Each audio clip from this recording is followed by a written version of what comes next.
Now to the conflict in Ukraine. Russian President Vladimir Putin says his mobilization of some 300,000 reserve troops will be complete in 2 weeks.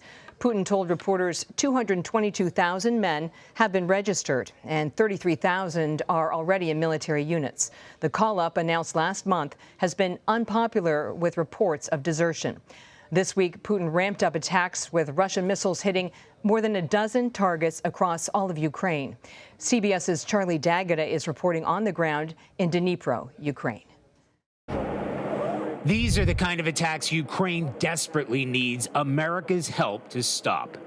Missiles struck this Zaporizhia neighborhood in the dead of night. The heavy equipment stops for a moment.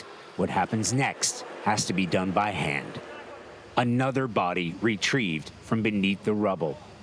There are no military targets in sight here, just people's homes, people who went to bed at night not knowing that they were about to become the next victims in Putin's war. Investigators try to identify the victim as someone's loved one moves from missing to confirmed dead. Sergei Nikonarov was just one apartment over from the blast, but he knew who was inside. They were just regular, good people, he said, a family, a mother with their son. Bohdan Dabydenko and Alina Grashenko were asleep at the time. Can you describe what it was like when it happened? A wardrobe fell on top of us, he said. Alina passed out. He described how they went door to door helping elderly residents evacuate the building. They showed us their apartment, where flying glass and shrapnel shredded everything. In the aftermath, survivors pick through the debris, salvaging whatever might come in useful, in shock and sadness for the homes and lives destroyed, in terror for what may come next. Russian retaliation as troops lose ground on the battlefield. Russian-installed officials in Kherson are urging residents to leave as Ukrainian forces push further south, saying they should seek safety in Russia in a move the government here is calling deportation. Catherine? Charlie D'Agata, thank you. Matthew Kroenig joins us now on set. He's a national security specialist who has worked with the Bush, Obama, and Trump administrations. He's also a professor at Georgetown University with a focus on international security and nuclear weapons. Matt, you've been working this issue for a couple of decades now, and there's a principle in national security circles called escalate to de-escalate. What does that mean in simple terms?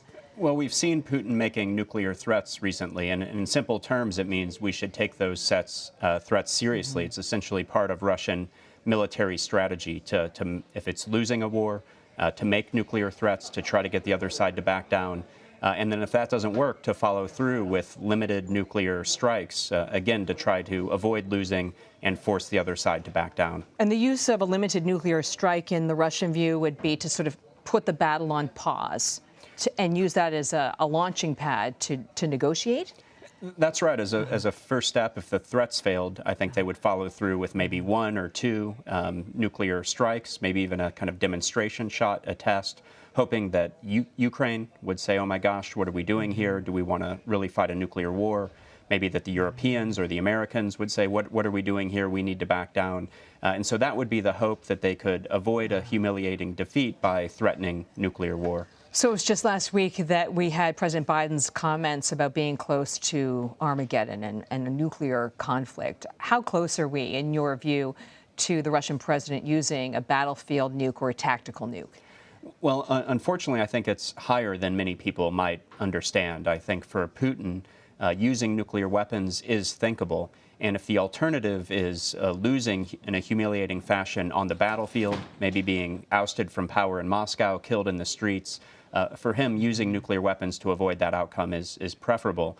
So I think it's less than 50% still, but it's more than 0. If I had to put a number on it, I don't know, maybe 25% chance that we'll see Putin use nuclear weapons in the coming weeks. Is that risk higher now than, let's say, it was 3 or 4 months ago?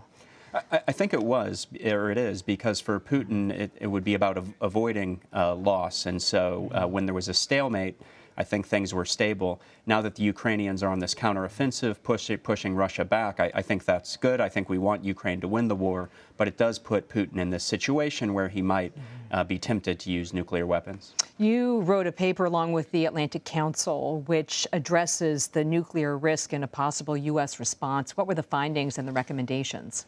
Yeah, well, it was a recommendation really to the United States of how to deter Putin from using nuclear weapons, and if that fails and he uses nuclear weapons, how to respond.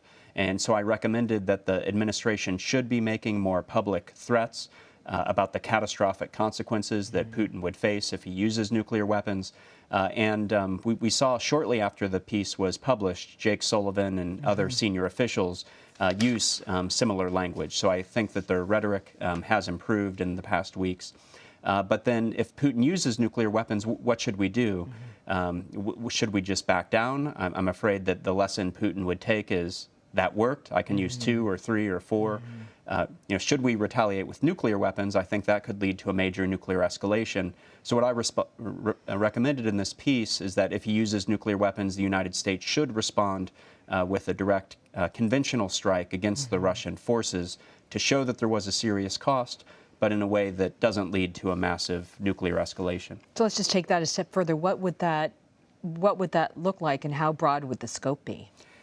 It would depend. What I would recommend is, if we could do it, if we could designate the military unit that conducted the attack to retaliate directly against that unit and destroy it. So that shows that there's a serious cost, that using nuclear weapons is unacceptable. But it also shows that this isn't the United States joining the war. This isn't an attack on Moscow. I see. So very surgical, basically. Very surgical. Final question. How important is it for the Russian president to feel that he himself is a legitimate military target if he uses a nuclear weapon? I think that is something that would help our deterrent. If Putin feels that if he uses nuclear weapons, his own life, his own regime might be at risk, that would contribute to deterrence. We've already seen that he doesn't care about the lives of civilians, he doesn't care about the lives of his own soldiers, but I do think that he still cares about his own life and his own control on power. Matthew Kroenig, thank you for your expertise. Thank you. Joining us on set.